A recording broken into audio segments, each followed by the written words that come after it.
Friends, आप सबका स्वागत है आपके अपने यूट्यूब चैनल फार्मा एमसीक्यू में। तो देखिए हमारी जो सीरीज़ है अभी जो 5000 प्लस एमसीक्यूज़ की सीरीज इसी को कंटिन्यू करते हैं बच्चों। ये सीरीज़ आपके सभी अपकमिंग गवर्नमेंट फार्मासिस्ट एग्जाम के लिए इम्पोर्टेंट रहने वाली है, चाहे वो आपका स्टेट का एग्ज़ाम हो चाहे वो आपका सेंटर का एग्ज़ाम हो। कोई जिस स्टेट में आपके डिफरेंट बिहार है, तमिलनाडु है ना, राजस्थान है, पंजाब है, डिफरेंट आपको वैकेंसीज आई हुई हैं। और सेंटर में भी आपका रेलवे है, ओके, डीएसएसबी है। बाकी आपके जितने भी बच्चों गवर्नमेंट फार्मासिस्ट के एग्जाम होते हैं, सीरीज देखो बहुत ही ज़्यादा आप लोगों के लिए यूजफुल रहने वाली है, ओके।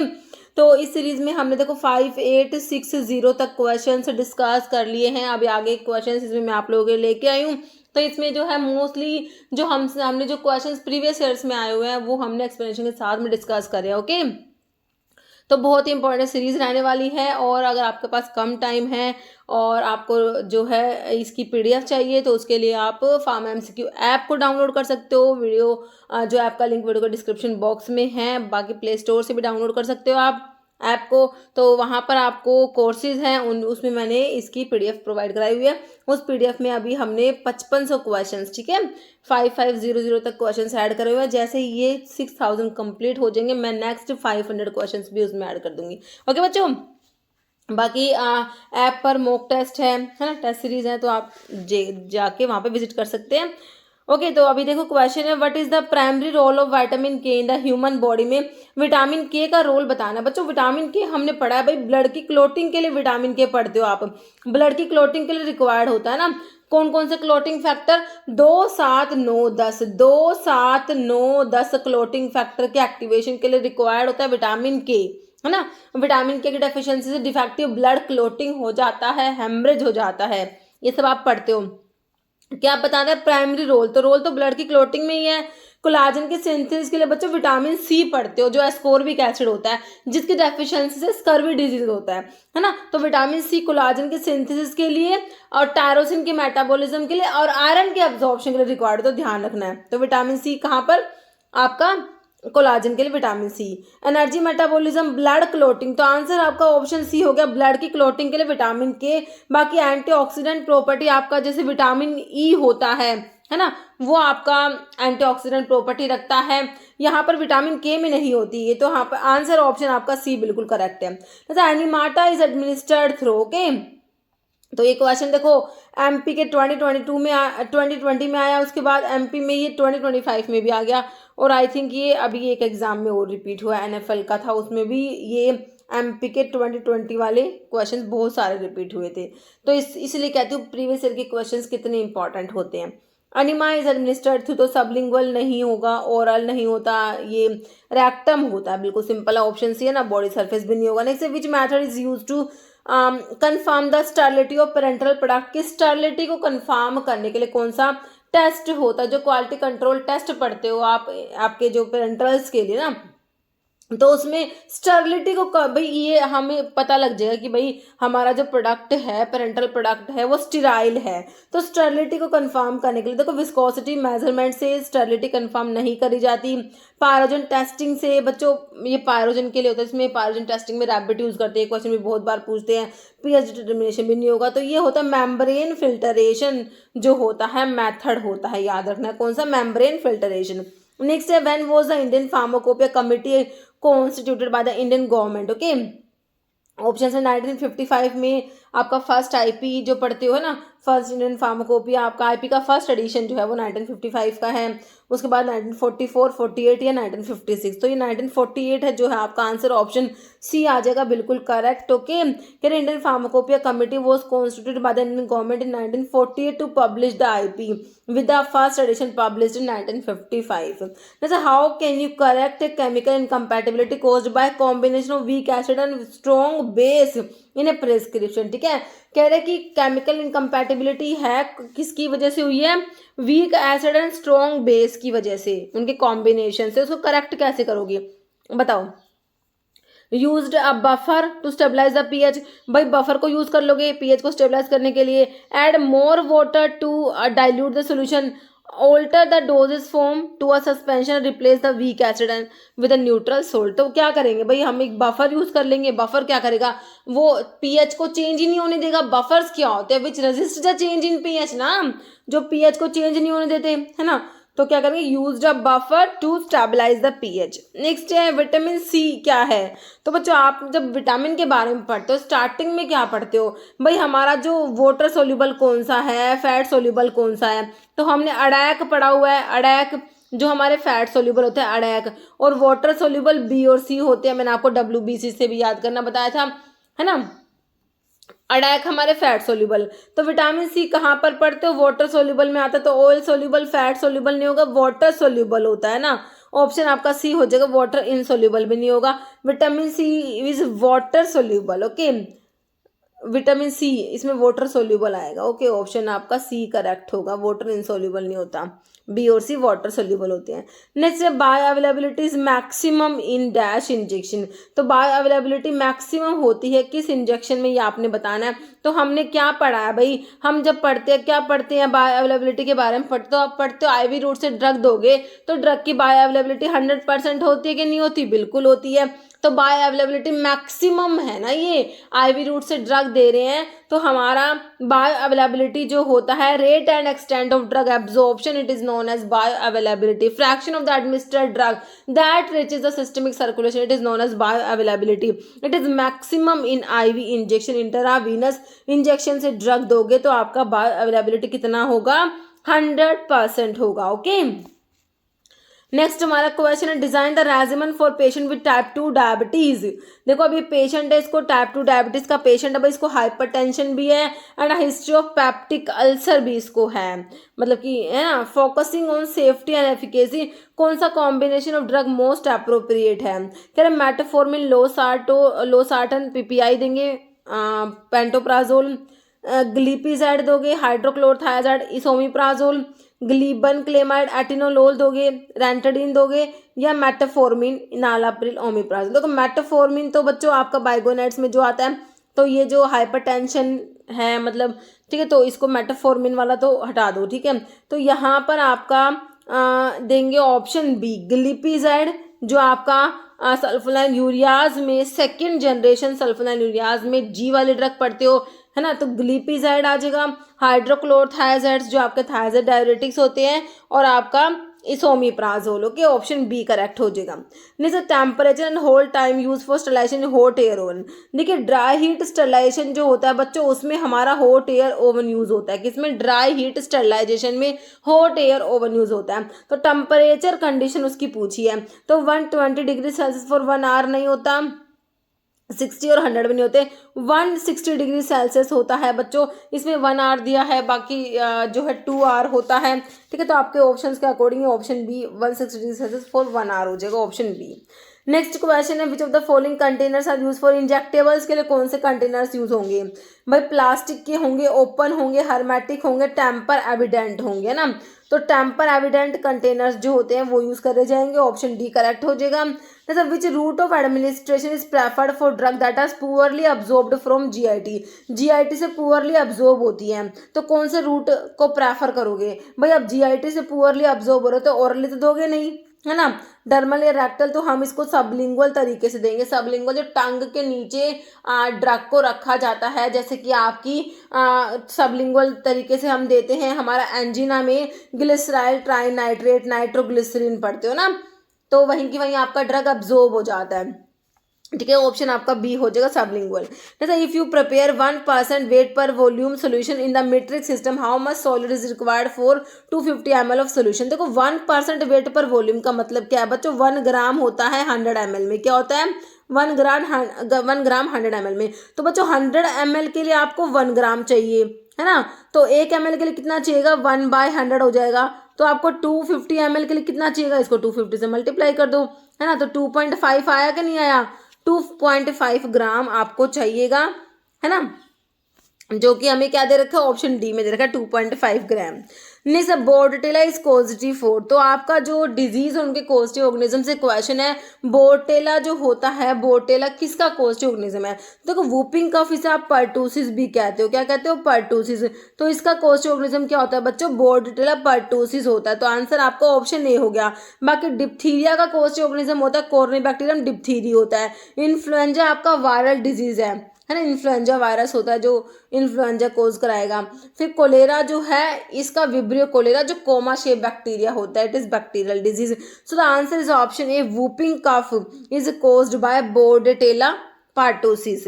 नेक्स्ट क्वेश्चन है 1 टीस्पून इज, तो ये कन्वर्जन्स के ऊपर क्वेश्चन है। देखो हमने पढ़ा है 1 आपसे टेबल है, sorry table spoon, 1 teaspoon full में हमारा बच्चों 4 ml या 5 ml जो भी आपको ऑप्शन में मिला हो, है ना। डेजर्ट स्पून फुल में आपका 8 ml होता है।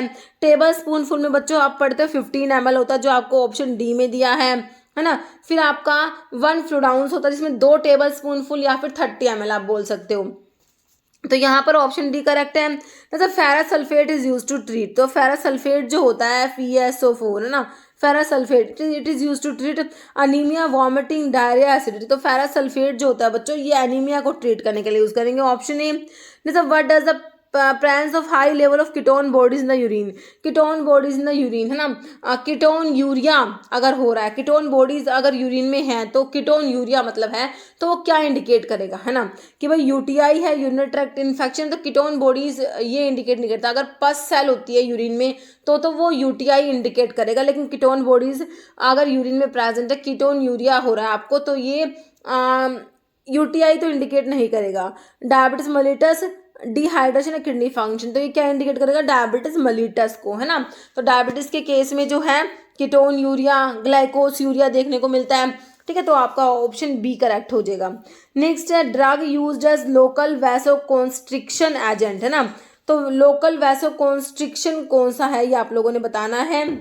आइसोप्रिनालिन है, एड्रेनलिन है, नॉर एड्रेनलिन है, आइसोसुप्रिन है। ओके, तो लोकल वैसोकॉन्स्ट्रिक्टर जो होता है हमारा, एड्रेनलिन पढ़ते हैं हम जिसको एपिनेफ्रिन भी कहते हो ना, तो लोकल एनेस्थेटिक के साथ में इसको यूज भी करा जाता है हमारा एड्रेनलिन, ठीक है। तो ये लोकल वैसोकॉन्स्ट्रिक्शन होता है, ऑप्शन बी आपका करेक्ट हो जाएगा, एड्रेनलिन। ओके, नेक्स्ट हमारा क्वेश्चन है agonist combine with receptor to produce. देखिए एगोनिस्ट जो होते हैं वो रिसेप्टर से जाके कंबाइन होते हैं और क्या होता है बच्चों, फार्माकोलॉजिकल एक्शन प्रोड्यूस होता है ना। तो हमारे जो एगोनिस्ट होते हैं वो रिसेप्टर से जाके कंबाइन होंगे, तो क्या होगा, देखो pharmacological action, chemical reaction, neutralisation, physical action. तो क्या होता है, फार्माकोलॉजिकल एक्शन प्रोड्यूस होता है, ऑप्शन ए करेक्ट हो जाएगा। नहीं, विच of the following is not titrimetric method नहीं है। प्रेसिपिटेशन टाइट्रेशन होता है बच्चों, एसिड बेस भी होता है, कॉम्प्लेक्सोमीटर भी होता है, फ्लोरीमीट्री हमारा टाइट्रीमेट्रिक मेथड नहीं आता। ओके, नेक्स्ट है कोर्टिसोन इज तो विटामिन है, एंजाइम है, हार्मोन है, एंटीबायोटिक है। तो कोर्टिसोन क्या है, एक हार्मोन होता है, ऑप्शन सी बिल्कुल सिंपल है। जैसे which of the following is disadvantage of parenteral route का डिसएडवांटेज बता दो, ठीक है। देखो रैपिड एक्शन बिल्कुल आता है भाई, आप पेरेंटली दे रहे हो ड्रग को तो उसका जो एक्शन रैपिड आएगा, तो ये तो एडवांटेज है। Can be given to unconscious patients, तो ये भी एडवांटेज हो गया। Can drug destroyed in stomach can be administered, कह रहे जो स्टमक में ड्रग डिस्ट्रॉय हो जाएगी तो उसको आप पेरेंटली दे दोगे, है ना, तो ये भी एडवांटेज है इसका। डिसएडवांटेज पूछा, इनकन्वीनियंट और पेनफुल होता है, this is disadvantage of parenteral route. Okay, option आपका डी करेक्ट हो गया। Next large volume parenterals are administered by, तो लार्ज वॉल्यूम LVP जो होते हैं, लार्ज वॉल्यूम पेरेंटल्स जो होते हैं ना, तो उनको कैसे एडमिनिस्टर करोगे, इंट्रावीनस, इंट्राथिकल, सबक्यूटेनियस या इंट्रामस्कुलर। तो इनको इंट्रावीनस रूट से दिया जाता है, ऑप्शन ए करेक्ट हो जाएगा। नेक्स्ट है in chloride limit test reagent identity for precipitation, तो क्लोराइड का लिमिट टेस्ट पढ़ते हो, उसमें जो रिएजेंट बच्चों होता है हमारा वो कौन सा होता है, सिल्वर नाइट्रेट क्लोराइड के साथ में रिएक्ट करता है AgCl। ओके, तो हमारा इसमें क्या बनता है, जो क्लोराइड का लिमिट टेस्ट है इसमें रिएजेंट जो है हमारा सिल्वर नाइट्रेट यूज होता है, silver chloride, sodium nitrate, sodium chloride नहीं होगा, ऑप्शन ए हो जाएगा बच्चों, silver chloride use, silver nitrate बच्चों, सॉरी सिल्वर नाइट्रेट जो है AgNO3 है ना, AgCl के, तो इसमें जो प्रेसिपिटेट बनेंगे, है ना। तो क्लोराइड के लिमिट टेस्ट में ऑप्शन ए करेक्ट हो जाएगा, सिल्वर नाइट्रेट। नेक्स्ट है एक्सपेक्टोरेंट्स आर यूज्ड एज, तो एक्सपेक्टोरेंट्स का क्या यूज है, एंटासिड्स नहीं होगा, एंटी वॉमिटिंग एजेंट्स नहीं होते, वॉमिटिंग एजेंट्स नहीं होते, रिमूवल ऑफ कफ, तो एक्सपेक्टोरेंट्स जो होते हैं प्रोडक्टिव कफ के लिए यूज करे जाते हैं ना, तो कफ के रिमूवल के लिए इनका यूज करा जाता है, ऑप्शन डी करेक्ट हो जाएगा। Next effervescent granules contain a medicament mix with the following, देखो एफरवेसेंट ग्रेन्यूल्स जो होते हैं बच्चों, इनमें क्या होता है, सिट्रिक एसिड होता है, टार्ट्रिक एसिड होता है, प्लस आपका सोडियम बाइकार्बोनेट होता है, तो ये तीनों प्रेजेंट होता है एफरवेसेंट ग्रेन्यूल्स में। क्या होता है बच्चों, citric acid, tartaric acid, sodium bicarbonate, तीनों याद रखना, ऑप्शन डी हो जाएगा ऑल। ओके, नेक्स्ट है स्टोरेज टेम्परेचर ऑफ एम्पिसिलिन का स्टोरेज टेम्परेचर बताना है, 24 से 35 डिग्री सेल्सियस, 30 से 35, 35 से 40, 25 से 30, तो ये ऑप्शन डी हो जाएगा 25 से 30 डिग्री सेल्सियस। नेक्स्ट है विच ऑफ द फॉलोइंग है, गैस है, ये गैस है, which of the following gas is not used as inhalant, है ना, कौन सा गैस इनहेलेंट के रूप में यूज नहीं करा जाता, हाइड्रोजन है, नाइट्रोजन है, हीलियम है या ऑक्सीजन है, तो यहाँ पर हमारा हाइड्रोजन जो है बच्चों वो यूज नहीं करा जाएगा एज इनहेलेंट। ओके, तो hydrogen is not used inhalant and can be dangerous, अगर उसको इनहेल कर लिया हाई कंसंट्रेशन में तो डेंजरस हो सकता है। तो which part of prescription contain instruction to the pharmacist, instruction to pharmacist to prepare the medicament, signatura होता है direction to the patient, patient का लिए है सिग्नेचुरा, सब्सक्रिप्शन हमारा आंसर हो जाएगा डायरेक्शन टू फार्मासिस्ट या instruction for the pharmacist.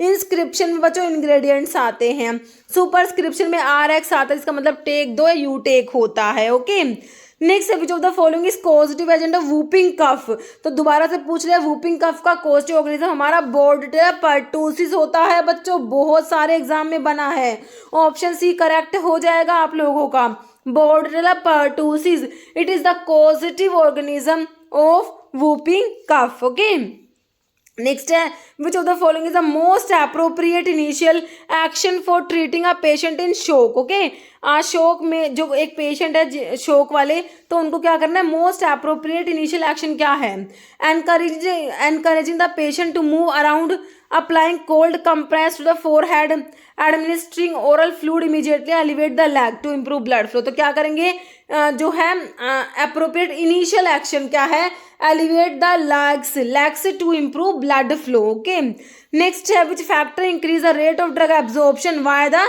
Gastrointestinal tract, से ड्रग का जो एब्जॉर्प्शन है उसको इंक्रीज करने के लिए कौन से फैक्टर है जो ड्रग का एब्जॉर्प्शन इंक्रीज करेंगे, large molecular size of the drug, ठीक है, decrease blood flow to the GIT, increase gastric emptying time या हाई लिपिड सोल्यूबिलिटी, ठीक है, तो ड्रग का एब्जॉर्प्शन इंक्रीज करेगा अगर लिपिड सोल्यूबिलिटी हाई होगी, हाई लिपिड सोल्यूबिलिटी, क्योंकि लिपिड सोल्यूबल ड्रग होती है वो ही हमारी अब्जॉर्ब होती है, non ionise and lipid soluble drug जो होती है वो हमारी अब्जॉर्ब होती है, तो ऑप्शन डी, जितनी ज़्यादा लिपिड सोल्यूबल होगी उतनी ज़्यादा अब्जॉर्ब होगी, है ना।